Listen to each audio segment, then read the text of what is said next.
Right here I have the Canon EOS R8. It's actually very tiny, and let's take some photos with it.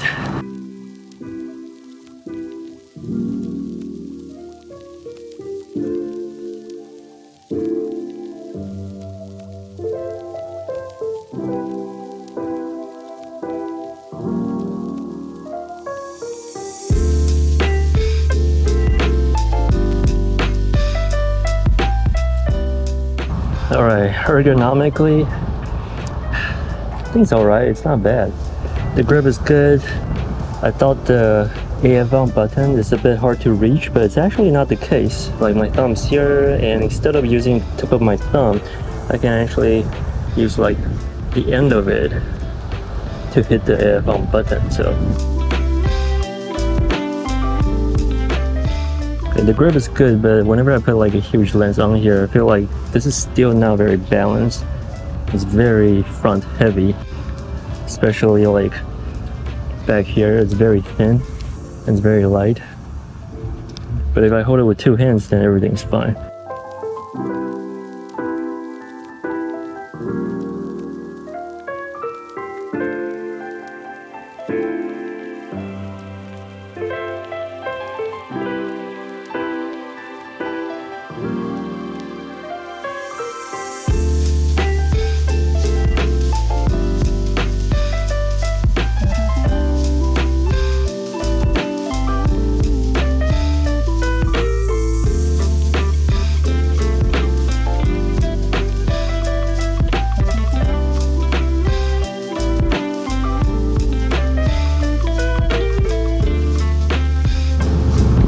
Really don't want to take photos of the gas station, but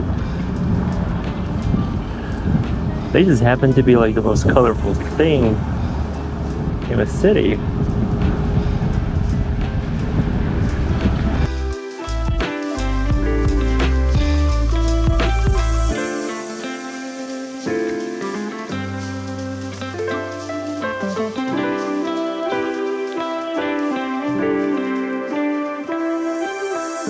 Well, you look at this building.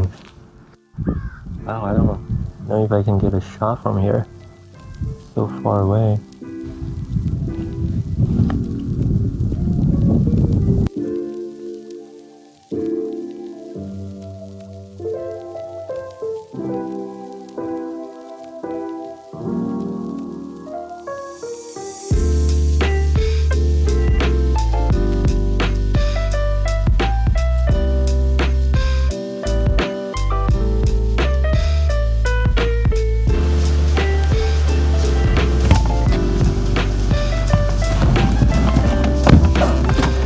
You know how when you have like a flip out screen here and there's no joystick, you have to use the screen to kind of like move around your focus point.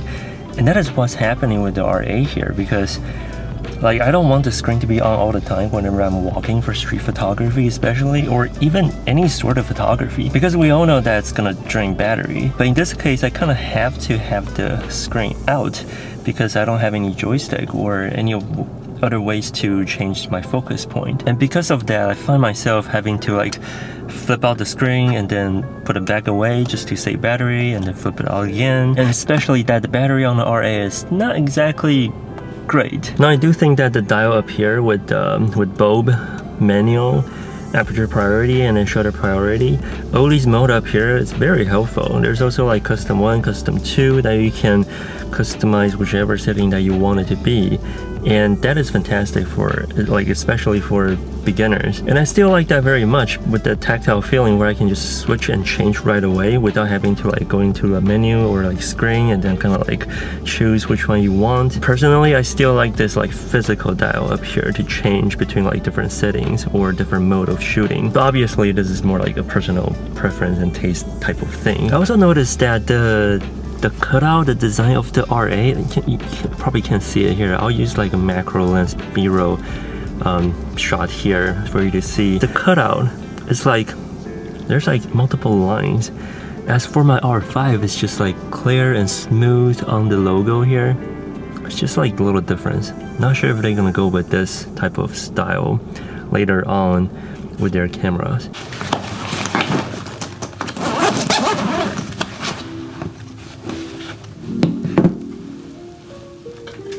So let's go over some of the settings that I've changed inside the Canon R8, specifically for street photography. The very first thing I make sure to change inside the camera is the shutter sound. However, the Canon R8 does not have a mechanical shutter, so all I have to do is change it to electronic. And honestly, I feel like the electronic first curtain shutters sound... yeah, I don't like the sound of it. It just sounds bad, in my opinion. And the next thing I changed right away is the image review duration.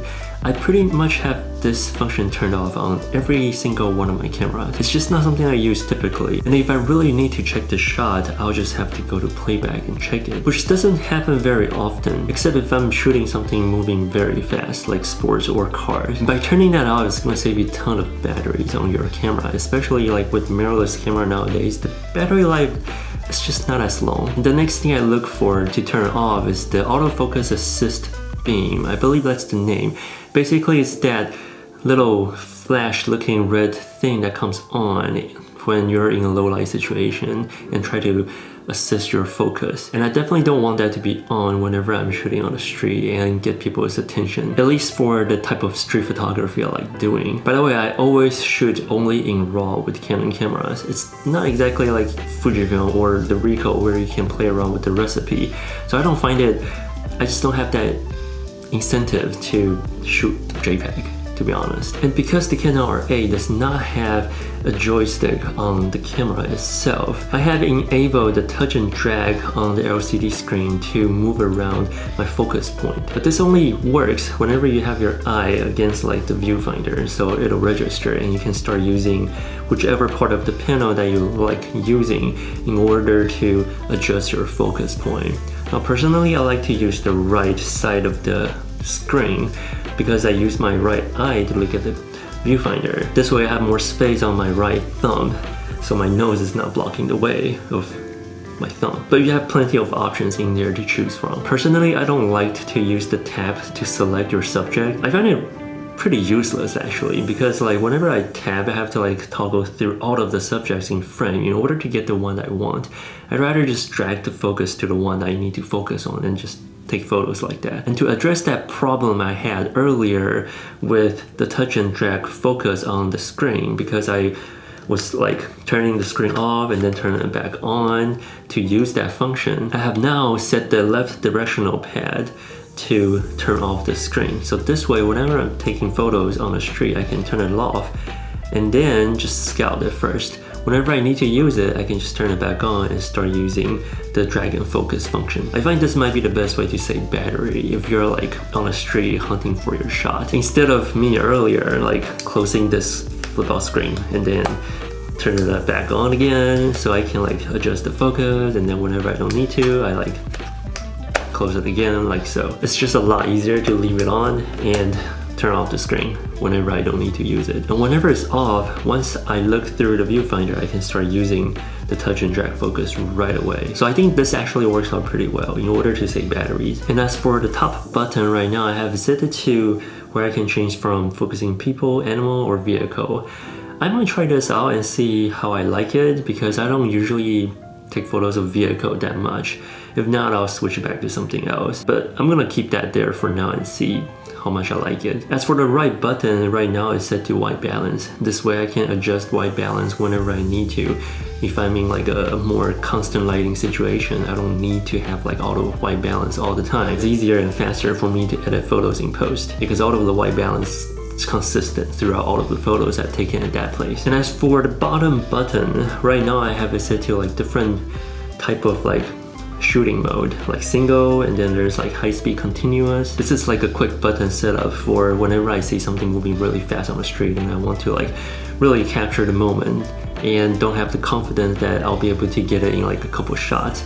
I'll switch to like a burst mode or something, hoping that it will increase the rate of me hitting the shot that I want. Honestly, it's not something I do often to use like a burst mode on the street, but it's something that I kind of want to try out and see if I like it. Now, as for the camera settings, I pretty much stay in manual mode. I use the top wheel for shutter speed, the back dial over here for ISO, and the front ring, the functional ring of the lens, that's adjusting the aperture. And this is pretty much how I shoot street photos. I always want to have fun and play around with the settings. And because most of the time street photography for me is not for work, I'd rather keep the customized 1 and 2 function for something else that I do most often for work. There is something that's not exactly street related, but it's the AI servo mode in here. I would still rather to have like a one-shot autofocus and servo and switching between whenever I need to by itself. So far I still find it more reliable that way compared to using the AI servo where it determines to see if you need one shot or servo mode whenever the situation is needed. But other than that, the focus on this camera, it's pretty darn amazing.